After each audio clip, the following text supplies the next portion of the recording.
Entonces, una primera pregunta que podemos hacernos es, ¿cómo definimos la base de estos rectángulos, ¿no? Recuerden que la base es lo que queremos que después tienda a cero. Entonces, para respondernos a esta pregunta, primero lo que vamos a dar es la siguiente definición. Una partición del intervalo cerrado AB en n subintervalos más pequeños queda determinado si se especifican los puntos extremos de dichos subintervalos, ¿sí? La notación que vamos a usar para esta partición es P sub n, bueno, del intervalo cerrado AB. ¿Sí? P de partición, n porque acá tenemos que especificar cuántos subintervalos vamos a tener.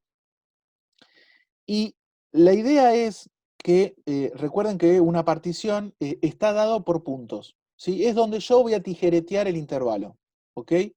Entonces supongamos que lo voy a tijeretear fíjense, una cosa. Si yo lo voy a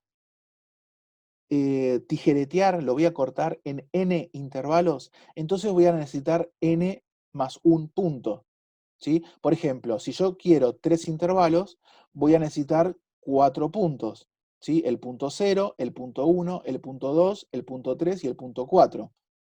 A ver, vamos a una cosa. Les voy a compartir. A ver, todo el mundo ve que para separar en 3 subintervalos, yo necesito 4 puntos.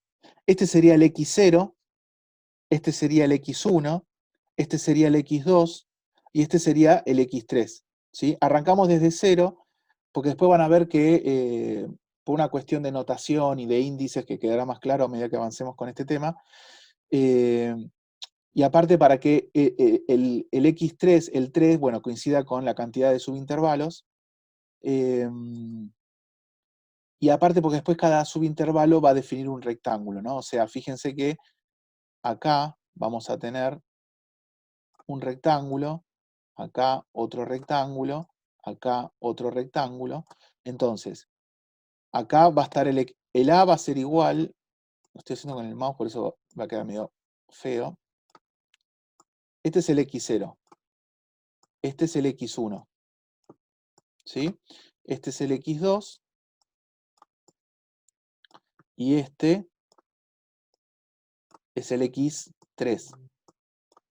Fíjense que el x0 siempre va a ser el punto A, o sea, el extremo inferior de este intervalo, ¿no?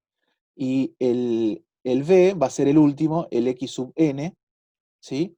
Entonces, yo voy a tener un rectángulo 1, un rectángulo 2, un rectángulo 3, donde cada rectángulo va a tener asociado, ¿sí?, como base un subintervalo, ¿sí? Y bueno, nada, para eso necesito, para definirme estos 3 subintervalos, necesito 4 puntos. Entonces era, nada, mostrarles esto, ¿sí? Que para n subintervalos yo necesito n más un punto.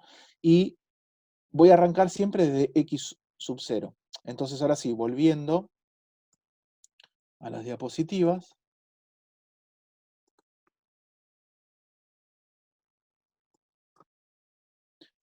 Fíjense que el primer punto, x sub 0, coincide con el extremo inferior del intervalo, ¿sí? Después viene un x sub 1, después un x sub 2, y así siguiendo hasta el x sub n, que es igual al el último punto, ¿sí?, el extremo superior del intervalo. Entonces, si se fijan, de 1 a n tengo n puntos, más el x sub 0 son n más 1 punto, y con esos n más 1 punto defino los n subintervalos, ¿sí?, que van a terminar convirtiéndose cada uno de esos subintervalos en la base de cada uno de los rectángulos. Que eso es lo que, bueno, voy a aclarar acá en estas observaciones. Entonces, la primera observación es, a cada uno de estos subintervalos podemos considerarlo como la base de uno de los rectángulos, ¿sí? Eso quedó más o menos claro con la figura de recién. Y después, fíjense, el rectángulo iésimo, ¿sí?, tendrá una base de longitud igual x sub i menos x sub i menos 1.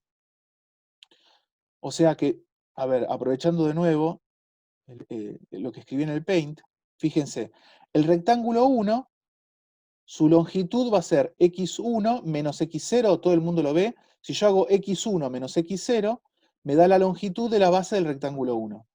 Para el rectángulo 2 va a ser x2 menos x1, ¿sí? la longitud de su base, y para el rectángulo 3 va a ser x3 menos x2. Entonces, generalizándolo, ahí está, para el rectángulo iésimo va a ser x sub i menos x sub i menos 1, ¿sí? La longitud de su base. Entonces, volviendo de nuevo al PowerPoint, ¿sí? Entonces, el rectángulo iésimo, habíamos dicho que su longitud, la longitud de la base, va a ser x sub i menos x sub i menos 1. Y después, bueno, existen infinitas maneras de armar una partición, ¿sí? O sea, de cómo yo escojo estos n más 1 puntos, ¿sí? Para este intervalo B, bueno, hay infinitas maneras. En particular, y esto lo vamos a usar después, lo vamos a usar para hacer un ejemplo más adelante, hay una partición muy útil, y de hecho esto también se usa mucho en lo que es simulaciones, programación y demás, que es la de los puntos equidistantes, ¿sí? Entonces, la cuestión es que hay una formulita para construirnos el punto iésimo, el x sub i, que es de la siguiente manera: a más b menos a sobre n, todo esto multiplicado por i, donde i, esto fíjense que es como una especie de sucesión, es una sucesión, solamente que en la sucesión usábamos la variable n, acá usamos la variable i, es lo mismo, pero esto termina siendo una sucesión donde i arranca desde 0, ¿sí? Y va tomando números enteros, ¿sí? A partir de 0, o sea, los naturales, los positivos y el 0. Entonces, hay algo que por lo menos tiene que cumplir, que es que cuando i vale 0 tiene que ser igual a y que cuando i vale n tiene que ser igual a b. Bueno, veamos si es cierto.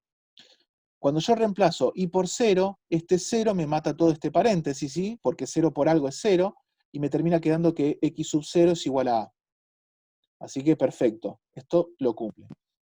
Y después, si yo reemplazo por n, esta n con esta n se me simplifican, entonces me termina quedando a más b menos a menos a me queda 0, bueno, y 0 más b, b, o sea que efectivamente x sub n es igual a b, o sea que también se cumple esto. Y después, bueno, este b menos a sobre n tiene un nombre en particular, se lo conoce como paso, ¿sí? Y a veces en los libros y demás suele aparecer con la letra H, ¿sí? Es una cuestión de notación. Eh, ¿Y por qué se lo conoce como paso? Porque fíjense, cuando i vale 0, yo arranco desde el punto A.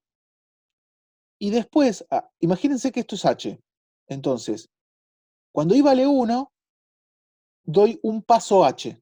Entonces va a ser A más H. Cuando i vale 2, doy 2 pasos H. O sea que va a ser A más H más H.